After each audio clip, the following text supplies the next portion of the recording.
The liminal space is defined as a unique spiritual position where human beings hate to be, but where the biblical God is always leading them. It's when you have left the tried and true, but have not yet been able to replace it with anything else. It's when you're finally out of the way. It's when you're between your old comfort zone and any possible new answer. If you are not trained to hold anxiety, how to live with ambiguity, how to entrust and wait, you will run. You will do anything to flee this terrible cloud of unknowing. Richard Rohr, some guy I found on the internet. My name is Katie Sabira. I tour the country with comedy shows that I write about addiction recovery, spiritual healing, personal transformation, and personal growth. I do stand-up comedy. I work as a regional theater actress and a regional theater director, and I give private spiritual healings to individual human beings. I want to tell you the story today of how I came to be a person who lives in, respects, and venerates the space between, or the liminal space. I was raised by a lapsed Irish Catholic marketing executive, corporate world CEO mom, and an empiricist, scientist, atheist, Russian Jew dad. Okay? I always like to say having a Russian Jew dad and an Irish Catholic mom is like a double whammy against me because I hate myself and I feel guilty about that. So the point being, I was not exactly raised in a female or feminine or receptive or present or spiritual paradigm. I was raised in a male, masculine, shut up, don't have feelings, stuff it down, take some drugs, pull up your bootstraps, have a goal, push anything in the way of the goal, out of the way, toward the goal, get the goal, succeed, and shut up. Paradigm. And I became quite good at that paradigm. I was actually a very successful doer. I was very good at having to-do lists and checking everything on the to-do list off. And succeeding. Desperate success was the point. So, where did this get me? At 23, I realized I had a profound and devastating alcohol and drug addiction. I was also a compulsive overeater, so dramatically so, in fact, that I went to treatment for my eating disorder. My eating disorder almost killed me and was actually more devastating to me than my alcohol and drug abuse issue. And that's funny to that lady.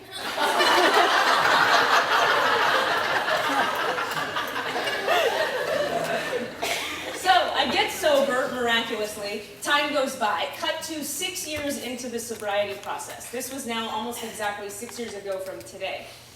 Cut to 6 years in, what does my type A male paradigm have me? It has me a lot of really cool stuff on the outside.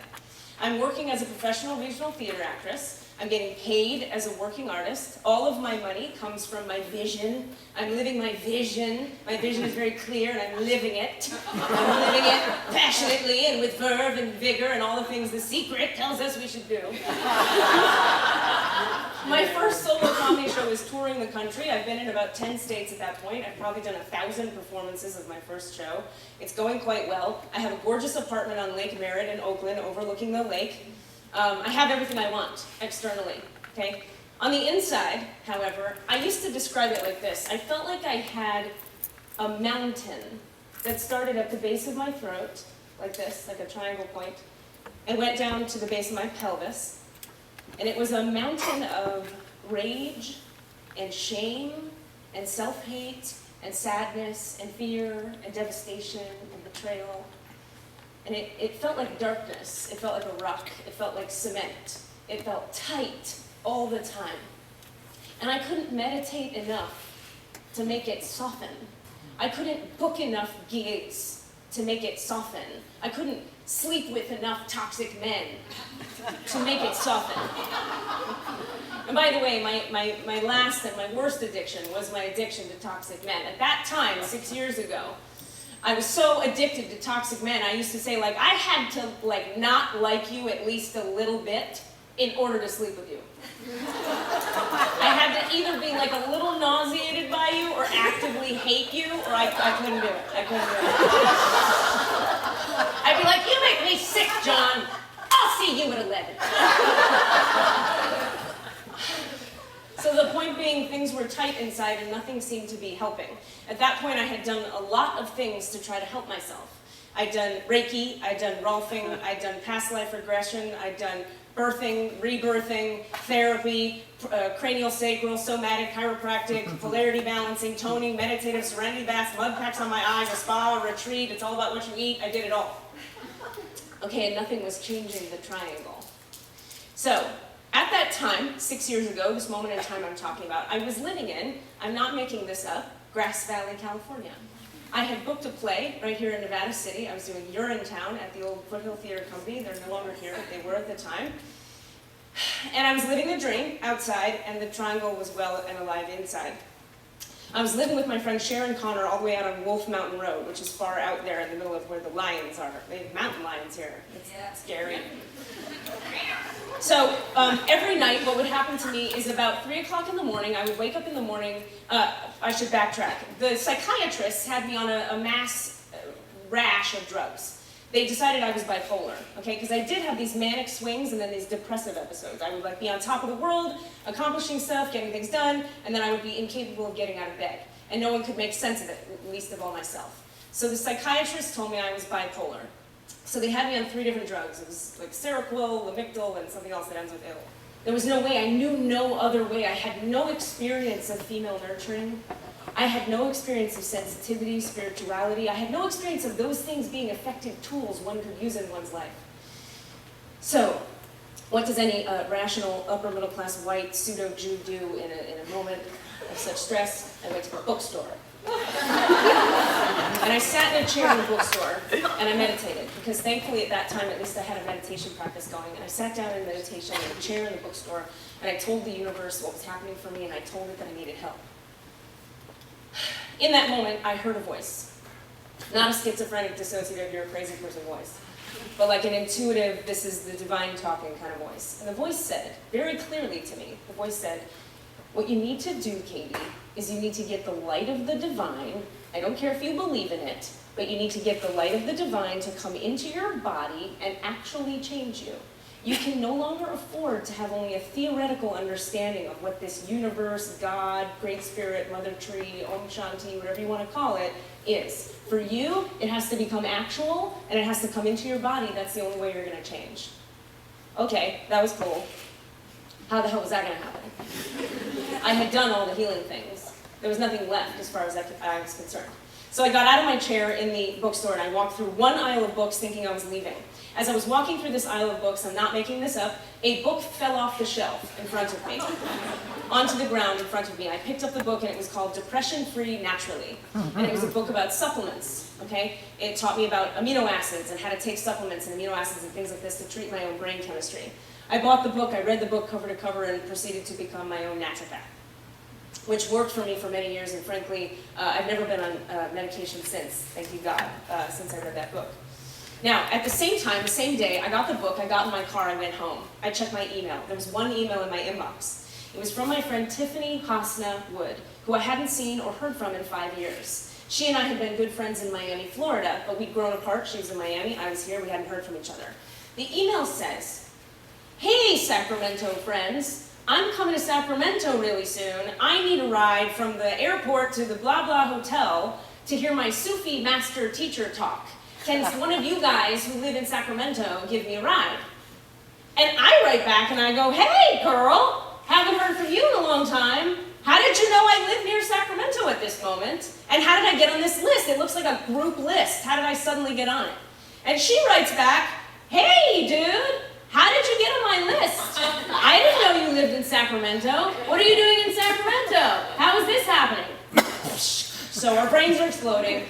And at this point, I know enough to take this as a sign. So I don't want to go to the stupid Sufi thing. It's the last thing I want to do with my free time. Because I've done all the healing things and I'm done. It's not open-minded, ready for that. But I see the sign and I go, fine. So kicking and screaming, I go to the stupid Sufi thing. The man gets up at the front of the room and he's teaching about the layers of the heart and the way that the heart and the soul and the spirit are connected and the way that healing works in this particular paradigm. And the way he's describing it the words that he says, I grok them, like here. You know what I mean? Like I get it. Like this thing is arguing and making sounds, but in here I like got this man. And I knew I was supposed to go to his school. It's a 3-year school. It's $8,000 a year. I had $11 in my checking account. So I went up, I got the application, I filled it out, I turned it in, they accepted me. Cut to a week before I'm supposed to go to the school. Okay, I got the dad paradigm, it's still working. I think I gotta do things, I gotta make lists, I gotta make stuff happen. But the paradigm is crumbling in front of me. It's not quite working anymore. You get the idea. So it's a week before I'm supposed to go to the school. I need $3,000 in a week. I have to pay the school $3,000 for a deposit. I know intuitively I'm supposed to go to this school, but I don't have $3,000. I don't have anywhere near $3,000. So I call my friend Tiffany again, who's already in the school, already on the path. I say, Tiffany, what do? I don't have $3,000. She says, you gotta call this guy Sidi in Jerusalem. He's a holy man. He's the head of the Sufi thing. You're on the team with the Sufi people now. You get to call him no matter what. I go, fine. I hang up. I think it's all a bunch of crap. I gotta raise $3,000 in a week. How is calling some dude in Jerusalem gonna help me in any way? But I'm desperate, and I'm in a liminal space, and I don't know what to do. So I call the guy. Sidi gets on the phone, he says, I pray for you, and he hangs up.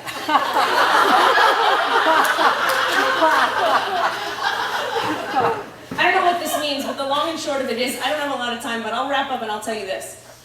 3 days later, which was 2 days before I was supposed to show up to the school and hand them $3,000, my uncle calls me. My uncle with whom I have very little contact. I don't know the guy very well, we're not close emotionally, we're not like super buds, he's not like take you out on the weekend uncle and go bat at the batting cages. I don't know the guy very well. He says to me, Google just bought my company out, and I made an agreement with them whereby every time I hit these milestones in the development of my product under their umbrella, you get cash money. You, your dad, and my other brother, you're gonna get cash money for like 3 years. You're gonna get cash money. I go, oh, okay. So how many dollars do you think came into my checking account by the next 2 days? $3,000, that's exactly right. I paid the school, I went to the school. Now, to try to articulate what happened to me in the school would be impossible, but I can tell you this much.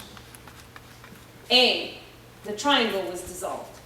It took about 3 years of chipping away, but the triangle was gone. Gone. So gone that I still to this day often don't recognize myself internally. I don't know who I am with all that stuff gone. B, I experienced such profound states of connection with the unity and the oneness and the peace and the mercy and the justice that combines all things, the realm of unity where there is no separation, that my life was profoundly altered and will never be the same. After I came out of the school, something happened to me. I became what I call feminized, meaning not like combat boot wearing feminized, but like feminized where I'm suddenly very sensitive, very open, very receptive. Things come to me when I quietly sit back and do less, and I ask for help. They just magically, magnetically come to me, and I don't understand it.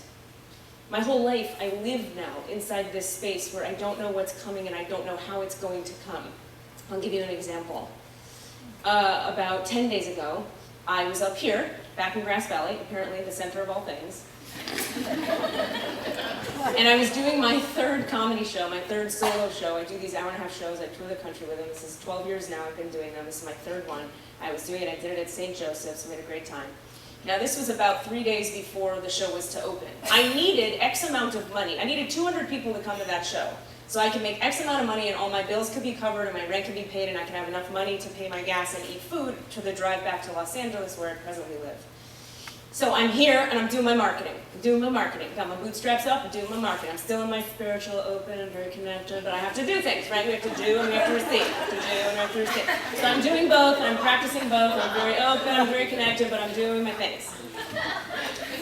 And I hit a wall about 3 days before the show's supposed to go up. My to-do list still has 20 things on it. I still gotta do those 20 things because as far as I know, I've only got 50 people signed up to come see the show.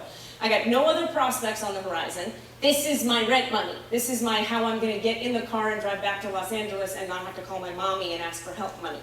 Okay, so the stakes are high in Katie land. But I hit the wall energetically. My chi ran out. I hit the wall, right? I had nothing left. And by this time I have extensive experience with this wall. Whenever I hit this wall now, I understand that what I've been doing is I've been being too male for too long, for too many minutes in a row, and it's time to stop. It's time to stop, sit inside the silence, not know, be scared, and ask for help. So that's what I did. I closed the computer, I got quiet, I put my head down on the ground, I did the prayers as I've been taught to do them, and I said to God, the divine, the great mother, the Holy Spirit, whatever you want to call it, help. You know the money I need. You know the amount of people I need to come to the show. I don't have any more energy. I need you to do this. I can't do it. I don't know what to do. And I have so much experience with these miracles happening that I just 100% let it go. Then I took a nap. Then I took a shower. Then I puttered for a while. And then I checked my email. And there were 4 emails in my inbox, and only 4. The first email said, hey Katie, remember that show you auditioned for about a year ago that you totally forgot about? Yeah, so we booked you for the lead role. We're going to pay you lots of money, and we're going to cover your health insurance. That's for January and February. Are you cool with that? B, the second email. Hey Katie, I'm that actor that you didn't hire in that show that you just directed in Los Angeles. I want to hire you to direct this other play in March, right when that play you just booked ends, and pay you lots of money to do it. Are you cool with that? The third email that came in said, hey, it's us, big famous producer people in Los Angeles. We just read that pilot you sent us a year ago and forgot about. We want to talk with you tomorrow on the phone about it. Are you cool with that? And the fourth email said, hey, my name is Susie Daggett. I'm wondering if you'd like to come speak at this TEDx thing on December 2nd about the space between. So I said yes. To all of those things. And I will tell you that we had 150 people at the show. I needed 200. And so there was a gap in how much money I needed. And I thought, okay, God, work it out. And then what happened was on the drive home to Los Angeles, I went back after the show. On the drive home, I got a phone call from my lawyer telling me that the car accident money, the car accident I'd been in a year ago, came in exact amount of money that I didn't get by the extra 50 people that didn't come to the show last week. So what's the point? The point, I guess if I could make a point, the point is that my life took me through things that forced me to let go of that male paradigm. We have to do things in life. I would be remiss to suggest you could just lay down and pray all day and everything will be fine.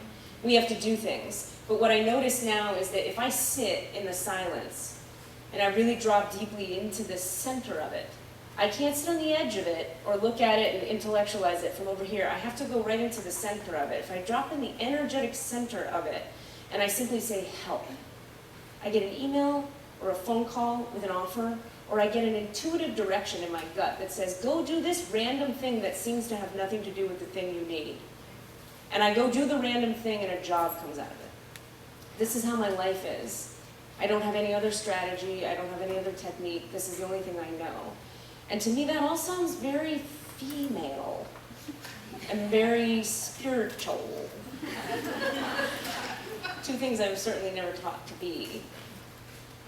So if I could leave you with anything, it's just a prayer that we could all find some kind of deep connection to the feminine. I'll sit quietly in the silence and simply ask for help. Thank you so much.